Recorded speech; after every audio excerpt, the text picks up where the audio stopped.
106 FM Merkuri, sahabat, dan selamat siang sahabat. Tadi sudah saya sondikan kepada Anda bahwa di Jumat siang kali ini ya, siang menuju sore, di hari ini sahabat, di tanggal 10 Juni 2022 ada perbincangan saya di Dialog Suara Dewan. Ini berkaitan dengan PPDB sahabat, PPDB Provinsi Jawa Timur tahun 2022 yang akan kita jelang tentunya di minggu depan.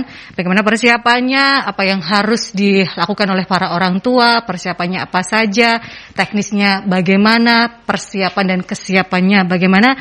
Sudah hadir di studio sahabat, nanti akan menyusul ya, ada Dr. Benyamin, anggota DPRD Jawa Timur Komisi E. Kemudian yang sudah hadir di hadapan Anda, karena di perbincangan ini juga bisa Anda saksikan secara delay di YouTube channelnya Merkuri di @radiomerkuri96 sahabat, jadi subscribe terlebih dahulu. Sudah hadir di studio ada Dr. Andes Lutfi Isa Ansori MM. Beliau merupakan Kepala Cabang Dinas Pendidikan Provinsi Jawa Timur Kota Surabaya Kabupaten Sidoarjo. Apa kabar Pak Lutfi? Alhamdulillah baik-baik. Kita ketemu pertama kali, jangan bosan ya Pak. Kita ngobrol santai Pak Lutfi. Dan juga selain ada Pak Lutfi, ada juga Pak Ari Suprapto, SPDMM, beliau koordinator tim teknis PPDB Dinas Pendidikan Provinsi Jawa Timur. Kita ngobrolnya santai sahabat, karena kita inginnya adalah mengedukasi dan menginformasikan kepada masyarakat supaya paham dan tahu bahwa PPDB itu ada untuk mengakomodir kebutuhan masyarakat dalam hal pemenuhan hak belajar, dalam hal ini adalah pendidikan. Nah, apa kabar Bapak-bapak? Baik. Senang bertemu dan membicarakan terkait dengan PPDB. Untuk persiapan sudah berapa persen? Karena ini sudah hari Jumat dan sudah akan mulai berlangsung dari Senin, begitu ya?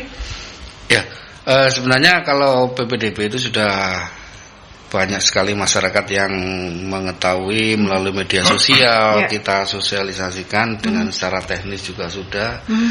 Memang dan sekarang ini sedang proses ya, mulai tanggal 2 kemarin itu sampai tanggal 18 itu adalah proses pengambilan PIN. Sehingga masyarakat tentunya dalam hal ini bisa melalui beberapa tahapan-tahapan.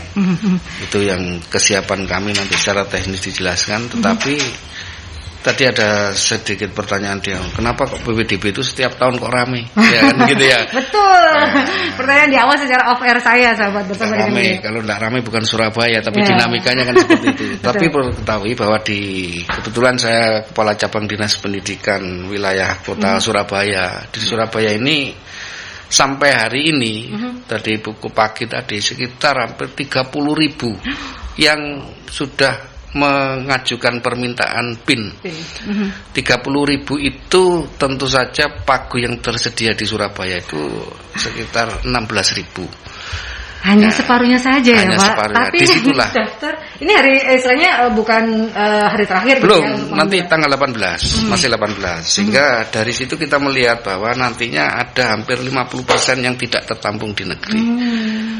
Sementara ini di PPDB, saya yakin masyarakat ini masih terfokus pada zonasi saja. Betul. Padahal PPDB kita ini ada dua klasifikasi. Menurut saya yang harus benar-benar dipahami masyarakat.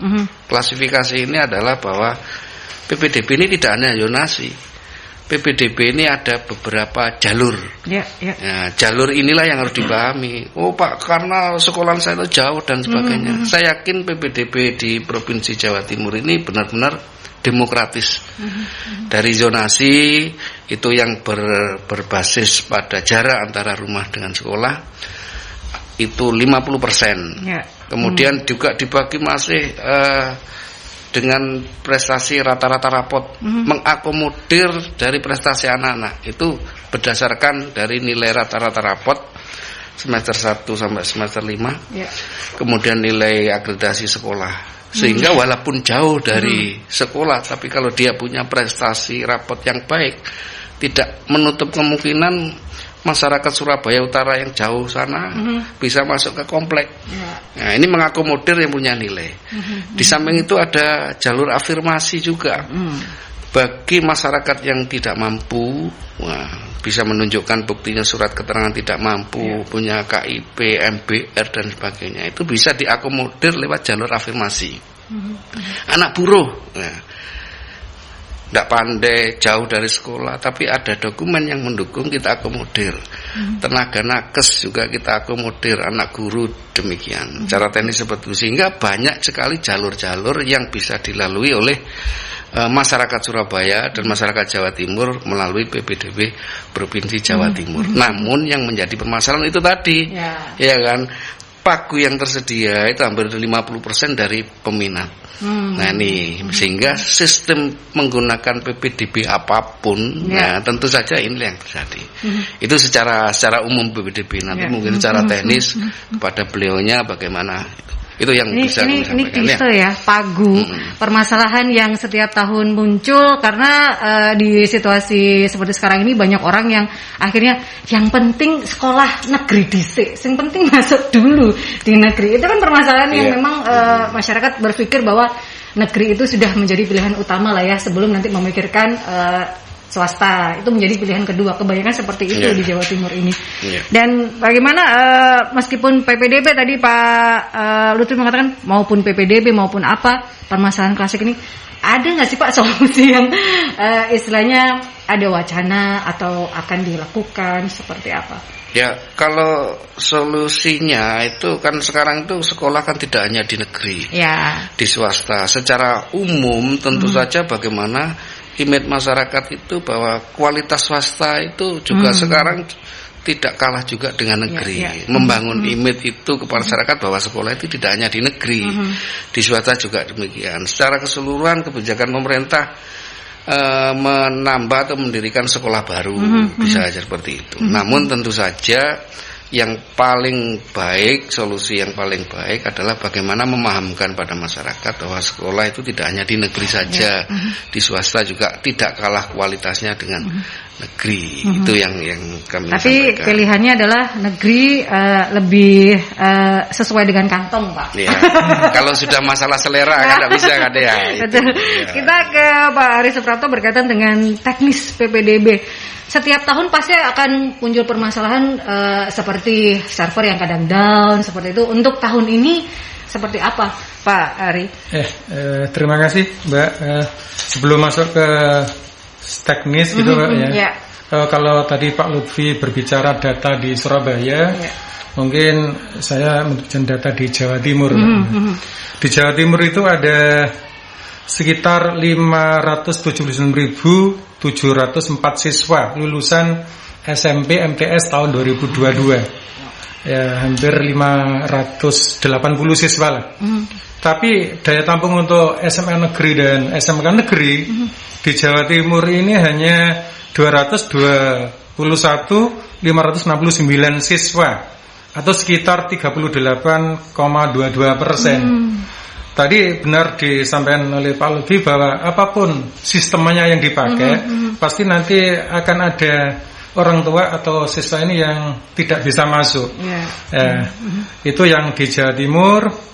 Sampai hari ini, ya Mbak, untuk yang masuk ke server kami, ke sistem kami, yang sudah ngentri rapot, ini adalah 424.361 siswa, atau sekitar 73% dari lulusan SMP. Terus yang sudah mengajukan PIN itu sekitar 275.970 atau 65%. Yang mendapatkan PIN itu adalah 265.757.000 atau 62 siswa. Nah, dari sini tentunya ada beberapa kendala. Perlu kami jelaskan juga saat ini tanggal 10, dimulai tanggal 2 kemarin, Mbak, 2 sampai 18 nanti itu adalah proses pengambilan PIN. Nah, di saat proses pengambilan PIN ini memang ada beberapa kendala, terutama calon siswa atau orang tua ini saat mengunggah KK. Unggah KK kan syarat mutlak bisa daftar di PPDB itu kan ambil PIN. Untuk syarat bisa ambil PIN itu salah satunya adalah mengunggah KK. KK ini merupakan salah satu permasalahan yang hampir setiap tahun. Nah, kita potong terlebih dahulu. Sudah ada tamu utama dari perbincangan kita di siang hari ini. Bisa langsung Pak Dr. Benyamin, anggota DPRD Jawa Timur, kita ngobrol santai, Dok. Apa kabar, Dok? Baik. Ya, kita ngobrol santai terkait dengan PPDB yang berlangsung seperti ini. Ini ada Pak Lutfi Isa Ansori, beliau Kepala Cabang Diknas Provinsi Jawa Timur Kota Surabaya Kabupaten Sidoarjo. Terus kemudian ada Pak Aris Prapto, SPD MM, Koordinator Tim Teknis PPDB Diknas Jawa Timur. Sudah hadir sahabat, jadi sudah lengkap perbincangan kita di sore hari ini, karena sekali lagi kita ini adalah masyarakat bisa paham dan tahu betul berkaitan dengan PPDB yang sedang berlangsung ini, supaya kebutuhan masyarakat dalam hal pemenuhan hak belajar ini bisa terpenuhi. Dalam hal ini adalah pendidikan.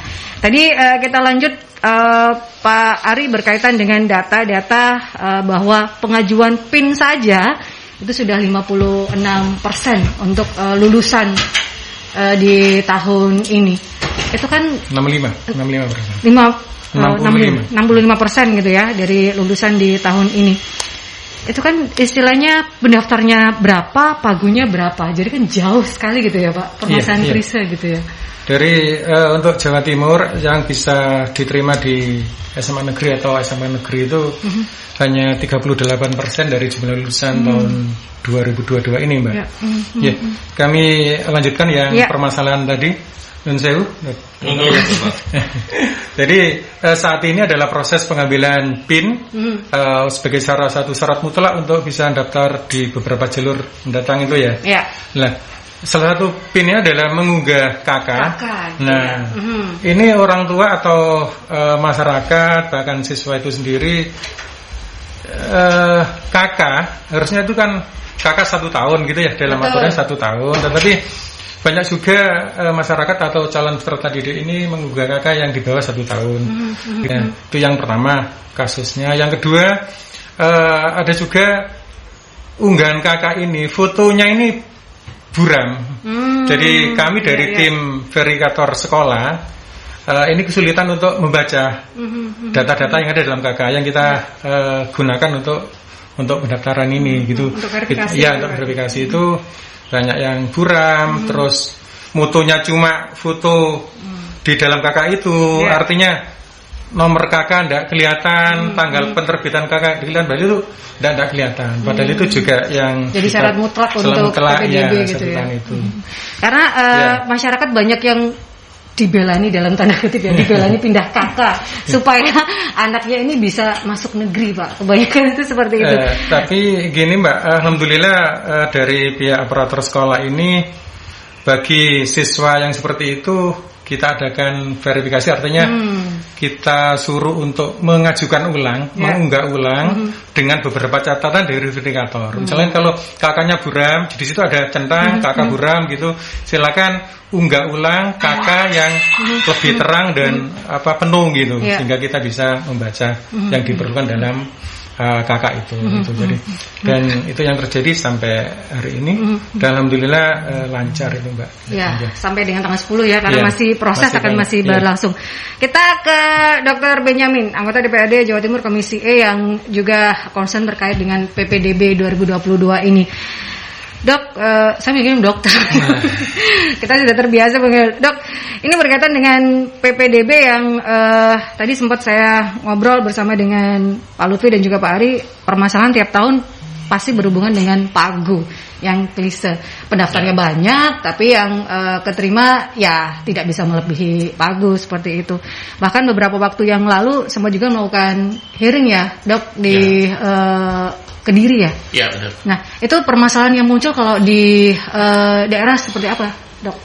Iya, jadi terima kasih Pak Yandi, terima kasih Radio Mercure, Pak Lutfi, Pak Ari. Jadi kami senang sekali bisa bertemu dan membicarakan ini. Karena yang selalu jadi topik kalau kita bukan hanya hearing, tetapi kita reses ke terhadap masyarakat, selalu topiknya zonasisasi, penerimaan, zonasisasi, penerimaan. Itu jadi topik kalau menurut saya di Twitter itu trendingnya bisa tinggi tuh. Nah, jadi kenapa yang terjadi? Ya, tadi kita sudah dengar bahwa permasalahan pertama itu kemampuan kita sendiri. Jadi kita sekolah-sekolah SMA, SMK itu bisa baru nampung 33 ya, kurang lebih 38. 38. Ya, 38. Berarti 62-nya kemana, Pak? Ke swasta. Itu kan pertanyaannya. Yeah. Nah, jadi itu masalah menurut saya. Mestinya capacity itu harusnya lebih seimbang atau mestinya lebih besar. Mestinya begitu kan? Yeah. Kalau kita ngomongin soal teori antara demand dan kebutuhan. Betul. Gitu ya. Nah, tapi ini aja sudah menjadi suatu masalah. Berarti kan sepertiga doang atau sepertiga lebih, gak sampai 40%, 38. Itu permasalahan pertama. Kedua itu saya sering sampaikan di berita-berita. Sebenarnya bukan hanya kesalahan Mas Ari dengan grup Jawa Timurnya ataupun di tingkat 2-nya situasinya Pak Lutfi.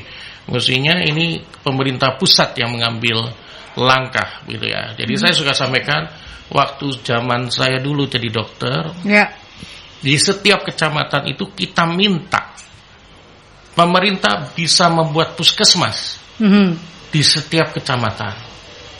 Kenapa? Karena memang kebutuhannya begitu.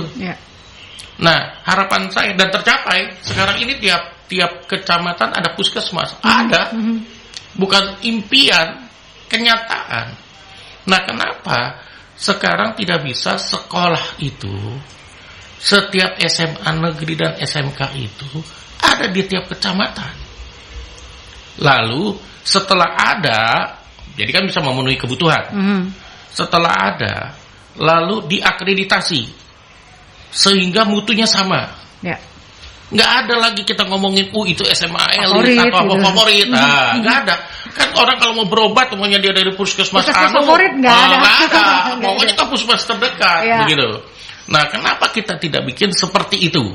Konsep seperti puskesmas tapi diterapkan untuk SMK dan SMA negeri gitu ya. Sehingga kita tahu bapak-bapak sekalian yang di dinas pendidikan, kan tentu kita tahu negara ini salah satunya adalah penerus bangsa kita generasi muda, Pak. Betul. Generasi muda ini perlu pendidikan yang tinggi, Pak. Supaya kita bisa bersaing dengan luar negeri. Maukah Indonesia begini saja? Kita kan perlu merubah. Bukan hanya menangkis pertanyaan, menjawab pertanyaan saja, bukan begitu.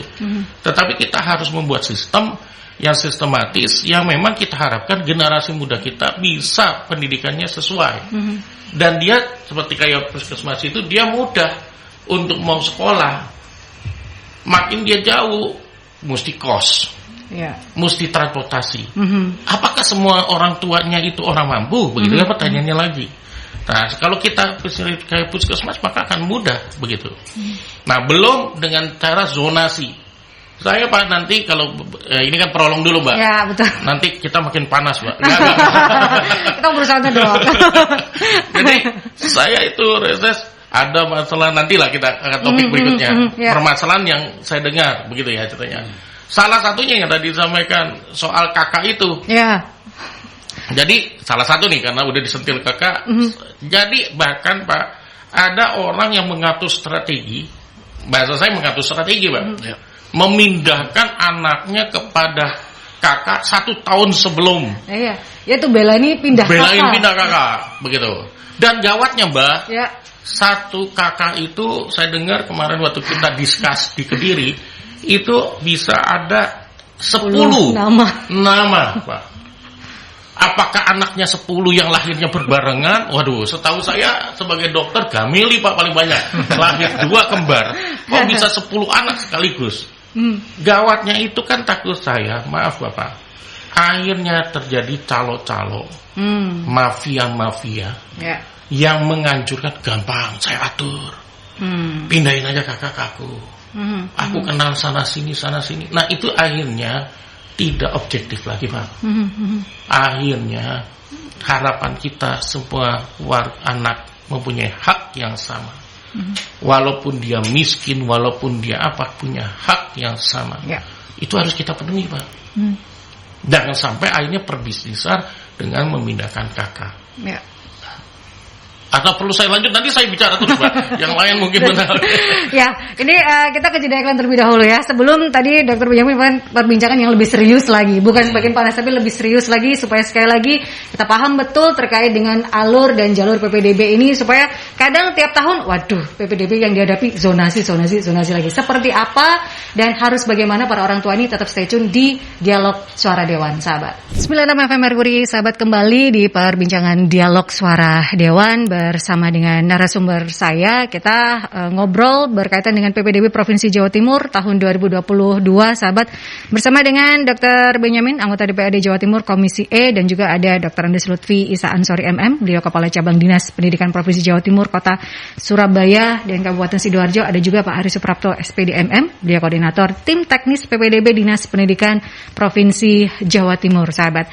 Tadi Dr. Benyamin juga menyinggung berkaitan dengan zonasi yang dikatakan oleh Dr. Benyamin ini bisa sampai trending ini ya, Dok, ya, berkaitan dengan zonasi. Mungkin bisa diperjelas lagi apa sih yang membuat akhirnya zonasi ini menjadi permasalahan setiap tahunnya dari para orang tua? Apa yang membuat istilahnya pemahaman belum sampaikah atau sosialisasi belum sampaikah atau seperti apa? Gini Mbak, untuk zonasi sebelumnya pengertian zona itu kalau di Jawa Timur punya kebijakan satu zona itu satu kabupaten atau kota. Ada lagi istilahnya adalah zona berbatasan. Zona berbatasan itu berarti zona yang kabupaten kotanya berbatasan langsung dengan zona yang bersangkutan. Tadi udah kami jelaskan. Seperti Surabaya itu berarti zona berbatasannya adalah Kabupaten Gresik, Kabupaten Sidoarjo, dan Kabupaten Bangkalan.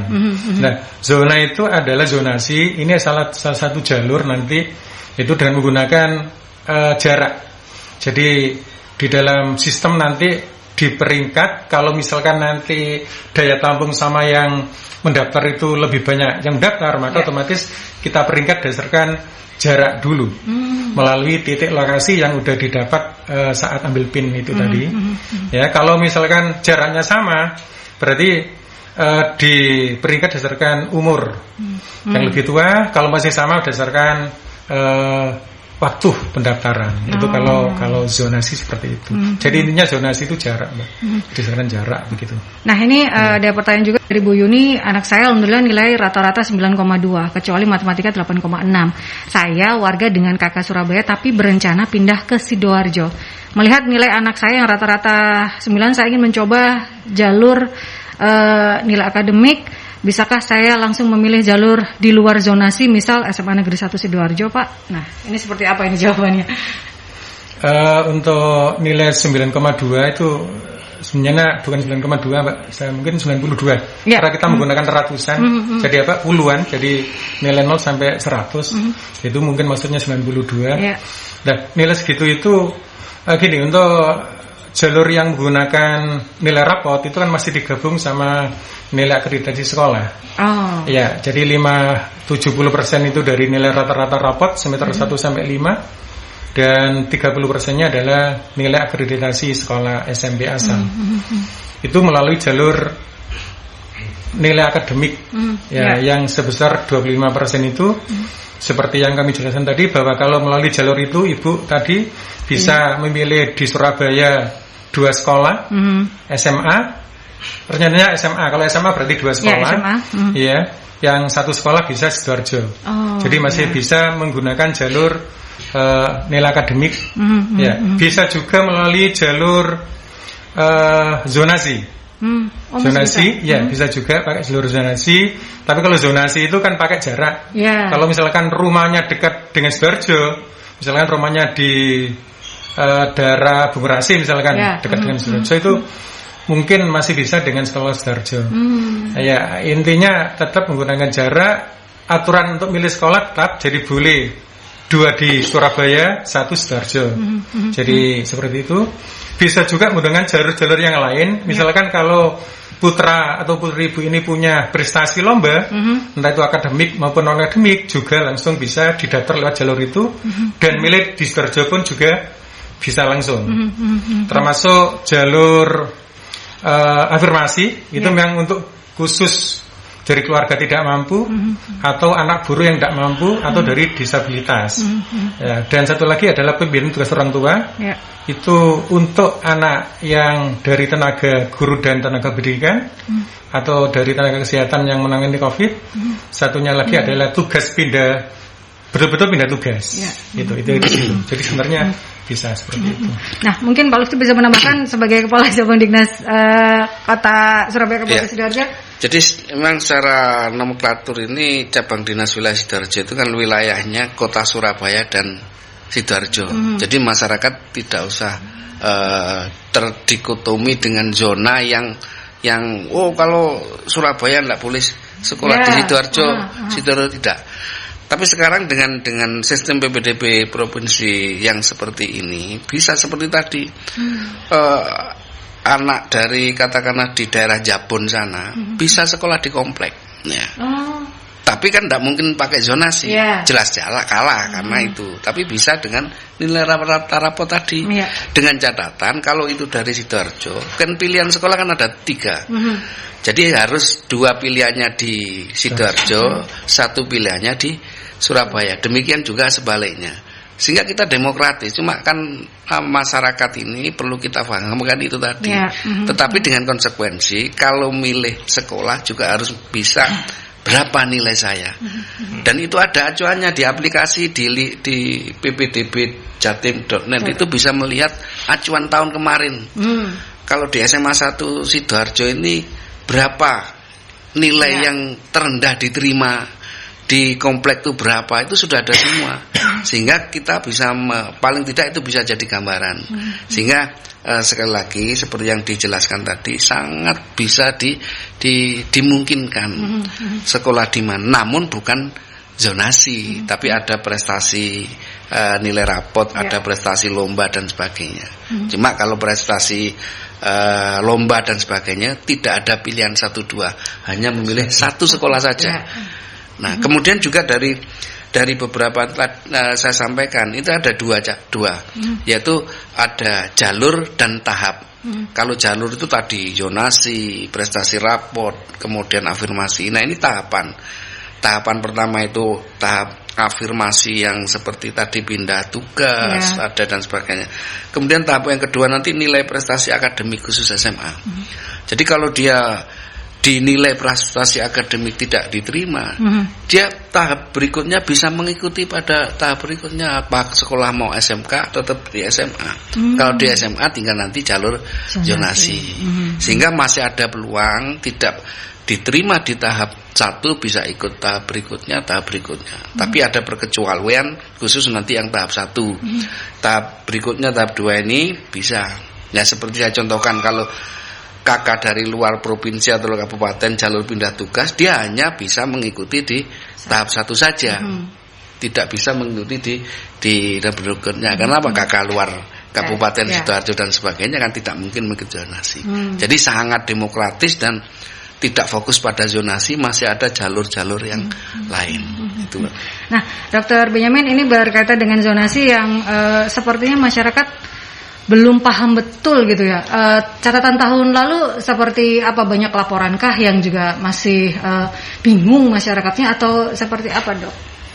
Ya, jadi kami sering dapat laporan itu soal jarak kalau zonasi.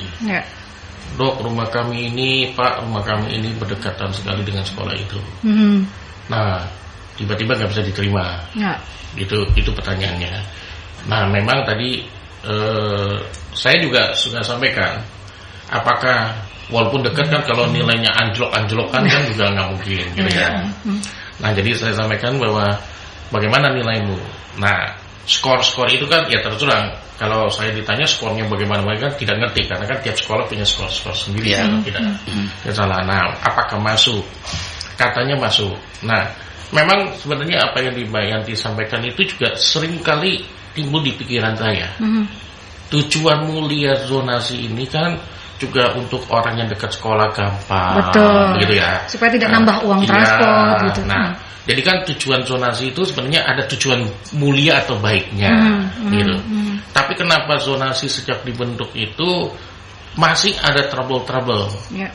apakah sosialisasinya yang belum jalan, begitu ya ceritanya, atau controlling pelaksanaannya, atau kalau ekstrimnya atau yang sangat paham malah memahami dan merubah pemahaman, begitu. Nah, ini bisa macam-macam komponen, begitu. Nah, mungkin seperti hari ini kita hadir dengan Pak Ari, mungkin Pak Ari yang memang bidangnya itu. Nah, menurut saya mungkin mesti membuat tim, semacam tim, entah satgas, entah apalah, saya nggak ngerti bahasanya. Tapi tim itu memantau, Pak, memantau, dan kita buka semacam ada call center, Pak. Call center untuk kalau ada komplain, silakan hubungin nomor sekian, begitu ya ceritanya. Nah, dengan ada call center nomor sekian, itu kan Bapak bisa memfilter. Oh, ini memang kasusnya memang nggak bisa, begitu. Nah, pihak keluarga bisa dikasih penjelasan sejelas-jelasnya supaya tidak terjadi miss, gitu ya. Ibu tidak bisa anak ibu karena A, B, C, D, F, G, gitu ya ceritanya. Tapi kalau seandainya kebalikan, oh, ini memang mestinya bisa, maka berkewajiban Jawa Timur yang memegang SMA SMK menegur kepada sekolah tersebut. Kenapa ini tidak bisa masuk, begitu kan? Katanya ada apa, begitu kan? Katanya. Nah, lalu kalau kita lebih dalam lagi, mungkin dengan ada suatu kasus, ya kita kan kalau di penyakit, Bu, ini kalau di ngomongin penyakit, ada fenomena gunung es. Berarti kalau ketemu satu, di bawahnya mungkin 1000. Kalau ketemu satu, mungkin di bawahnya 100, begitu katanya. Nah, dari satu itu mungkin bisa dilakukan pemantauan apa yang bikin sistem ini error, begitu.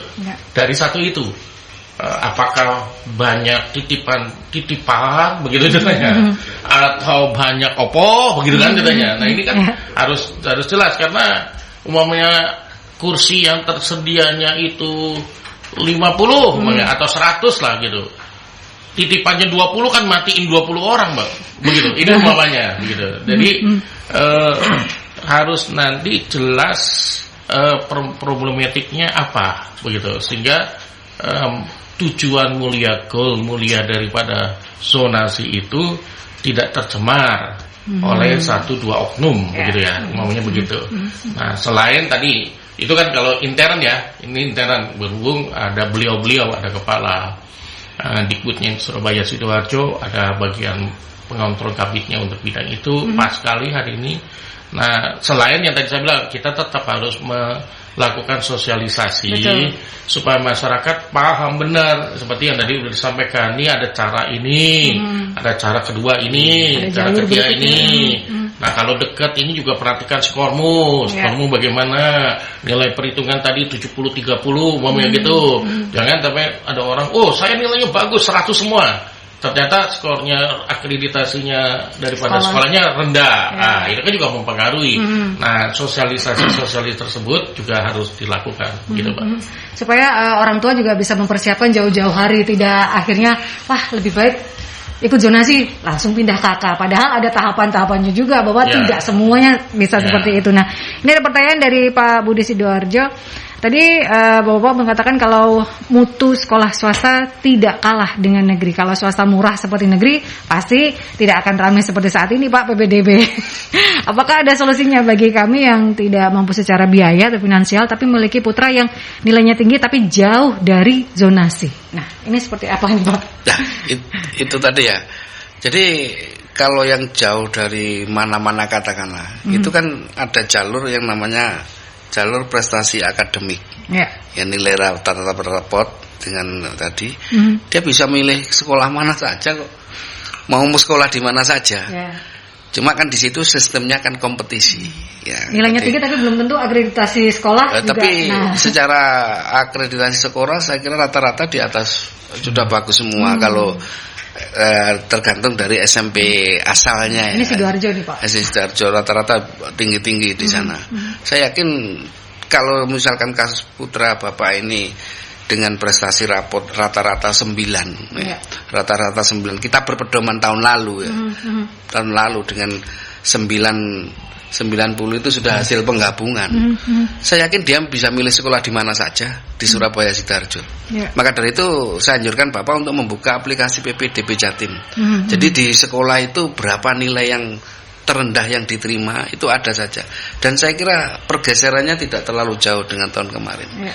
Jadi kalau dengan modal satu sisi kelemahannya itu, saya kok rumahnya kebetulan ditakdirkan di pojok Sidoarjo sana, padahal saya tuh ingin sekolah sama-sama di ranah Jawa Timur di Surabaya, bisa dengan cara jalur seperti tadi prestasi. Cuma ya itu tadi, tidak bisa memilih tiga-tiganya di Surabaya, tapi dua sekolah harus ada di Sidoarjo, satunya harus di Surabaya.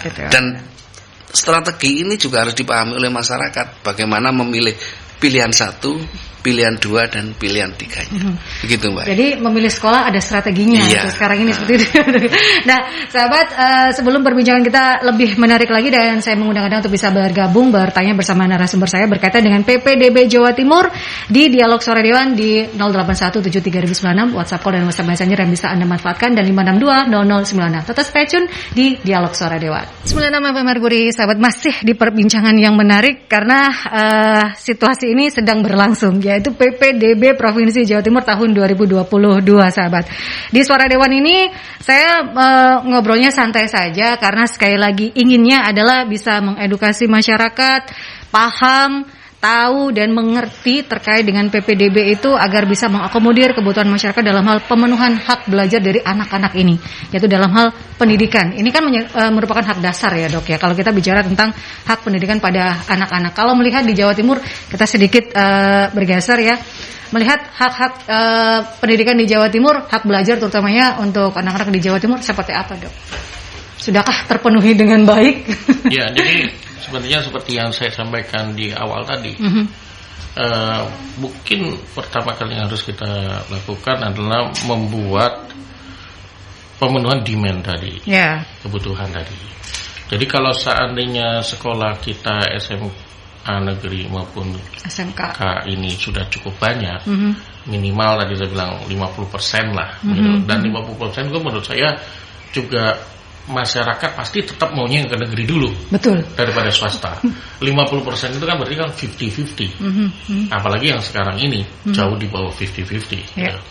Nah, selama belum bisa memenuhi tempat tersebut, maka yang terjadi kan sistem lagi yang harus dia otak-atik untuk mencapai target itu. Betul. Nah, akhirnya kembali lagi yang tadi disampaikan Mbak Yanti, masalahnya itu terus bertahun-tahun. Ya, karena kalau bahasanya penyakit itu, Mbak, dia sakit tipes, panas, saya kasihnya obat paracetamol doang. Bukan mengobati, kasih antibiotik kumannya tuntas ke akar masalah. Jadi gejala-gejala yang dilempar-lempar ini diselesaikan, ya udah kita selesai tahun ini. Tapi tahun depan ya timbul lagi. Betul, gitu. muncul lagi karena kita nggak sampai ke akar permasalahan. Itu yang makanya mesti alur pikir kita harus selesaikan itu. Tapi ini beliau-beliau yang di sini tidak salah karena ini kebijakan atas, Bu, begitu. Maksudnya menteri dengan presiden yang mengambil kebijakan tersebut, begitu. Bahkan Pak, ini mohon izin Pak, kemarin itu pas saya reses, ada sekolah yang sudah diletakkan batu pertama begitu di daerah Sedati, Pak, Sedati ke desa apa gitu saya lupa, Karang lucu apa gitu. Sampai sekarang nggak ada tindak lanjutnya untuk pendirian sekolah tersebut. Nah, hal-hal seperti itu kan sayang.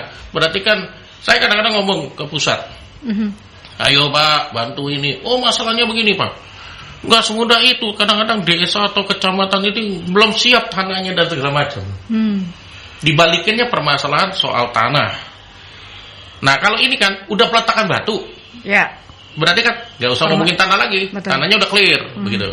Tapi kenapa tidak ada tindak lanjutnya? Nah, itu, dan ada yang dianjurkan dari Kuangsang pindah ke Karanganyar atau apa, suruh pindah dari desa ini, begitu dipindahkan tetap tidak terdiri, tidak jadi. Nah, akhirnya kan timbul pertanyaan, peletakan batu itu apakah hanya gaya-gayaan, menenangkan doang, atau memang tujuan kita kembali lagi pertanyaan Mbak Yati, kan hak ya dok ya, betul, ini hak mereka untuk sekolah. Kenapa program ini di stop ataupun tidak dilanjutkan atau tidak dipantau ataupun tidak didorong supaya lebih cepat begitu prosesnya. Nah lalu dipindahkan dari A ke suatu tempat lagi.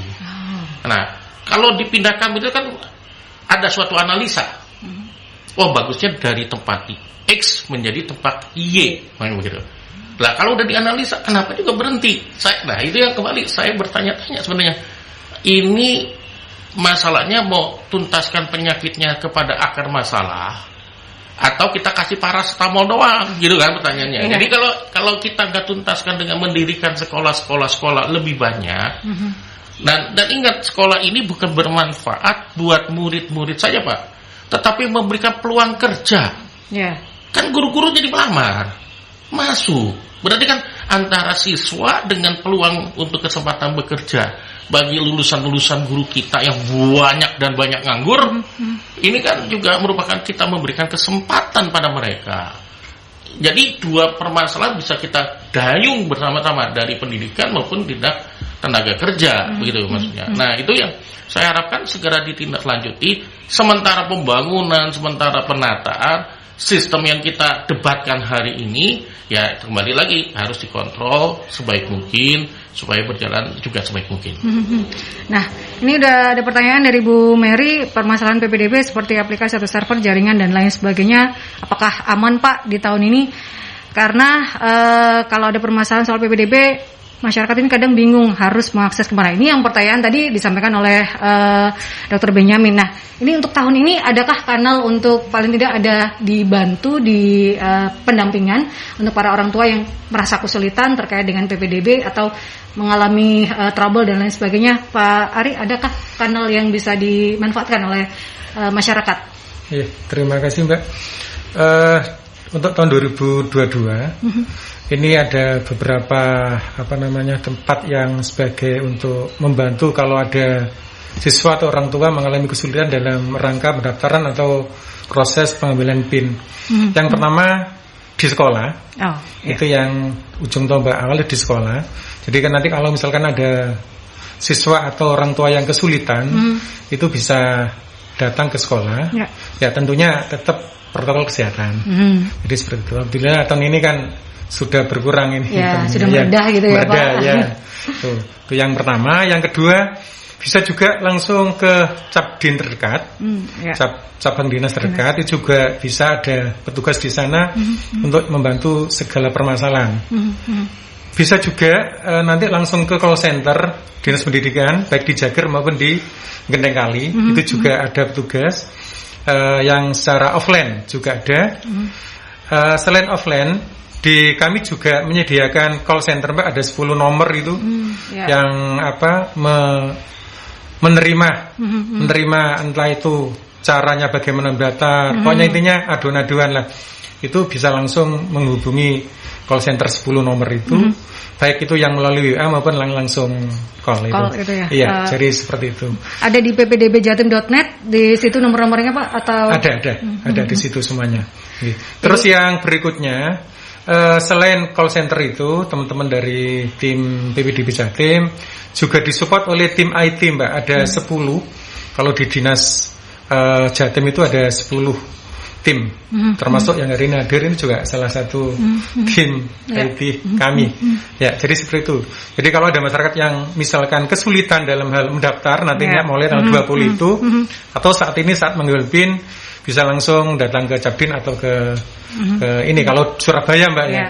Tapi kalau di daerah ya bisa ke sekolah atau di Capdin terdekat. Jadi seperti itu. Insya Allah semua akan tertangani. Nah, ini karena waktu sudah tidak banyak, jadi untuk Pak Darmo Sidoarjo, saya hanya membacakan pertanyaan Anda. Saya warga Sidoarjo, punya anak yang nilainya lumayan, tahun ini masuk SMA. Saya pesimis anak saya masuk SMA negeri karena tidak masuk kategori zona wilayah. Pertanyaannya, kenapa Sidoarjo yang memiliki wilayah yang luas dan penduduk yang banyak, jumlah sekolah negerinya tidak sebanding ya Pak? Kapan sekolah di Sidoarjo SMA ataupun juga SMP itu akan ditambah Pak? Nah, sedikit Pak Lutfi karena waktu sudah tidak banyak, komentarnya berkaitan dengan sebenarnya permasalahan yang disampaikan. Kalau penambahan sekolah itu masalah kebijakan. Tapi kalau memang punya nilai yang bagus, bisa sekolah di mana saja. Orang tuanya aja pesimis, Pak. Ya. Dicoba dulu. Dicoba dulu, Pak. Maka mantau. Jadi aplikasi itu ya? dibuka, dipantau terus berapa nilainya dan sebagainya. Nilai anak saya berapa, nilai di sekolah yang akan dituju berapa, bisa dilihat di ada strategi lah ya. Iya. Nah, strategi mungkin Pak Ari sedikit strategi yang harus dilakukan para orang tua di PPDB tahun ini seperti apa? Ya, titik seperti yang sudah saya sampaikan, kalau memang nilainya itu 90 ke atas, kepingin sekolah di Sidoarjo maupun Surabaya, ya memang harus ini. Semua anggota keluarga itu dikerahkan lah untuk memantau perkembangan tiap-tiap sekolah. Ya, memang kenyataannya seperti itu, Mbak. Artinya hampir 50% itu anak-anak ini daftar di hari-hari terakhir. Ya. PPDB ini itu menguji kekompakan keluarga.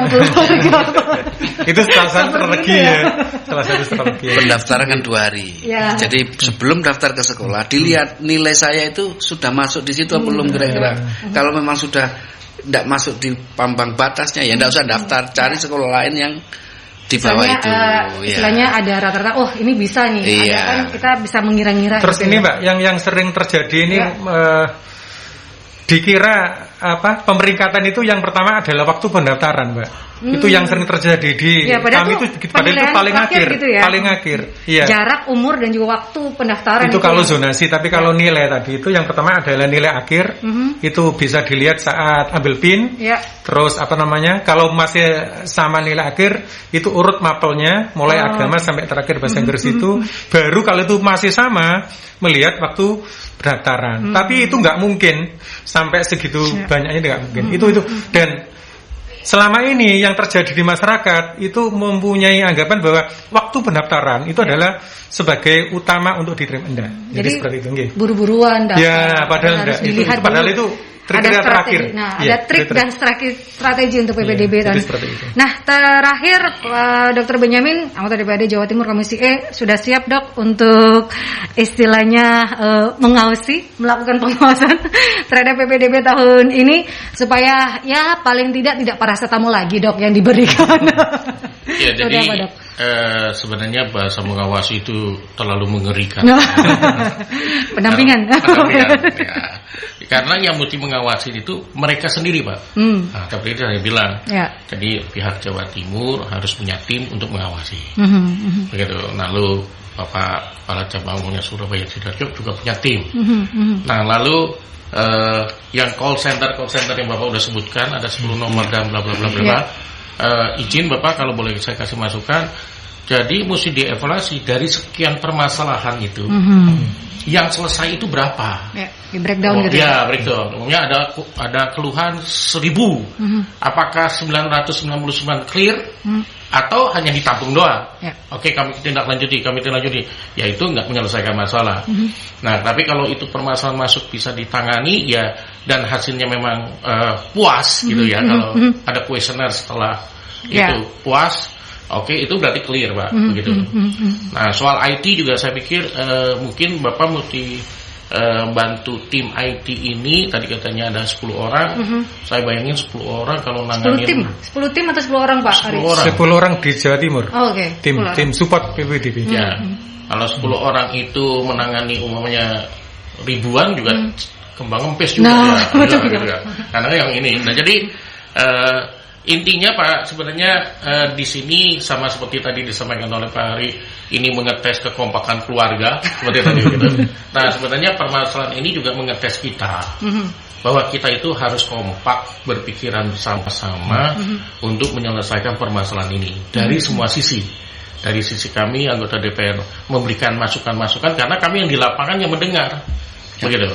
Kami memberikan masukan bukan untuk menjatuhkan, menjelekan, tidak adalah tidak ada niat seperti itu, tapi memberikan masukan, lalu kalian mengevaluasi dengan masukan ini, membuat strategi baru, controlling, pengawasan di lapangan, dibantu oleh tiap kabupaten atau kota tersebut, begitu. Sehingga dengan kita bergandengan tangan bersama, saya harapkan permasalahan ini bisa selesai.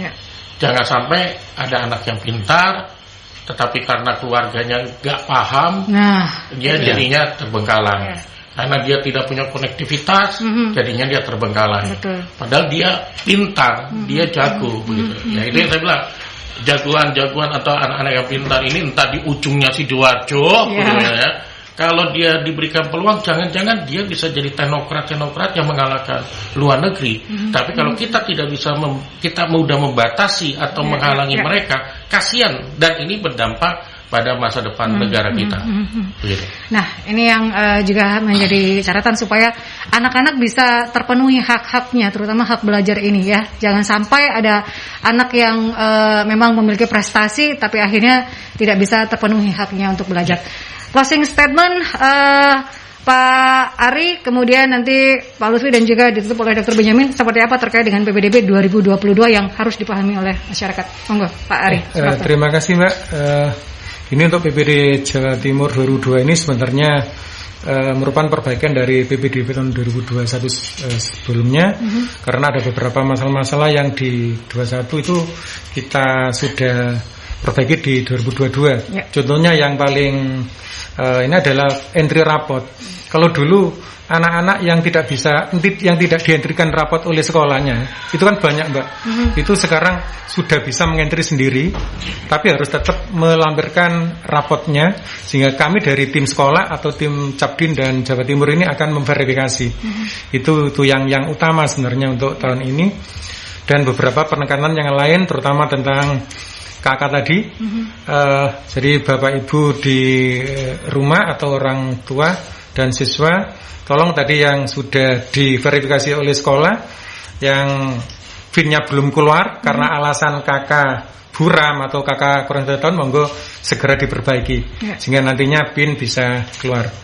Itu saja untuk dari teknisnya yang masalah. Monggo Pak Lutfi berkaitan dengan PPDB 2020. Saya berharap orang tua itu rajin membuka PPDB, websitenya PPDB Jatim. Di situ banyak sekali informasi yang khususnya kaitan strategi tadi.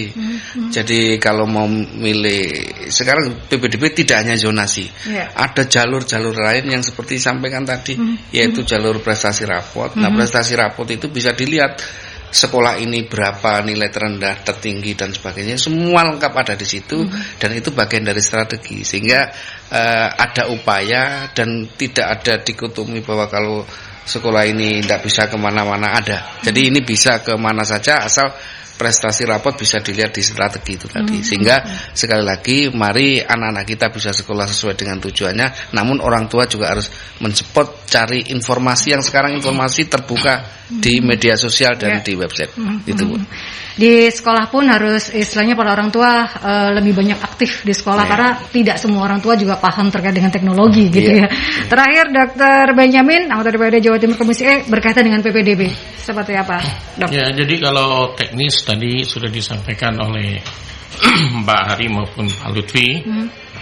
Saya mewakilkan rakyat kan? Nah, jadi saya membawa suara-suara rakyat. Berikanlah kesempatan anak-anak kami untuk sekolah, untuk mengembangkan pendidikannya. Berikan kami kesempatan yang sama. Bantulah kami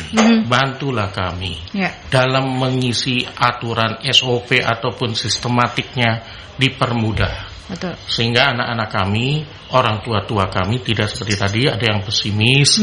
Kami kita yakin negara kita, terutama Provinsi Jawa Timur, mampu menampung, memberikan peluang sama kepada seluruh masyarakat, anak-anak lulusan SMP yang mau masuk SMA, peluang yang sama.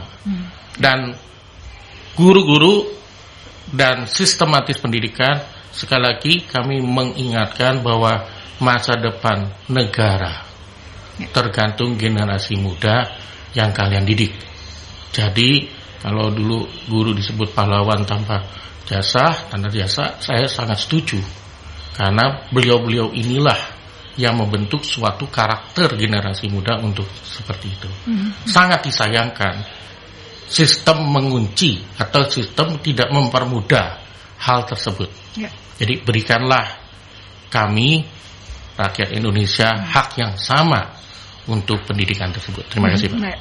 Karena apapun sistemnya, yang penting adalah anak-anak ini bisa mendapatkan haknya untuk belajar, hak dasar ini sahabat, hak dasar dalam hal pendidikan yaitu belajar. Dan obrolan kali ini adalah ingin sekali supaya masyarakat lebih paham dan tahu betul, mengerti bahwa PPDB itu adalah suatu jalur sahabat untuk bisa mengakomodir hak-hak dasar pemenuhan dari anak-anak yang ada di Indonesia, karena mereka adalah generasi penerus kita sahabat. Dan terima kasih untuk Dr. Benyamin, anggota DPRD Jawa Timur Komisi E, Dr. Andes Lutfi Isa Ansori MM, Kepala Cabang Dignas Provinsi Jawa Timur Kota Surabaya Kabupaten Sidoarjo, Bapak Ari Suprapto SPD MM, Koordinator Tim Teknis PPDB Dignas Jawa Timur.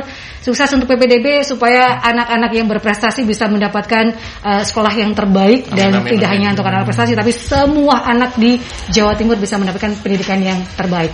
Dan sahabat, sudah waktunya saya harus pamit di perjalanan dialog Suara Dewan di edisi kali ini, di edisi 10 Juni 2022, dan Anda bisa menyaksikan kembali perbincangan dialog Suara Dewan di YouTube channelnya Mercury di @radiomercury96. Jadi subscribe terlebih dahulu.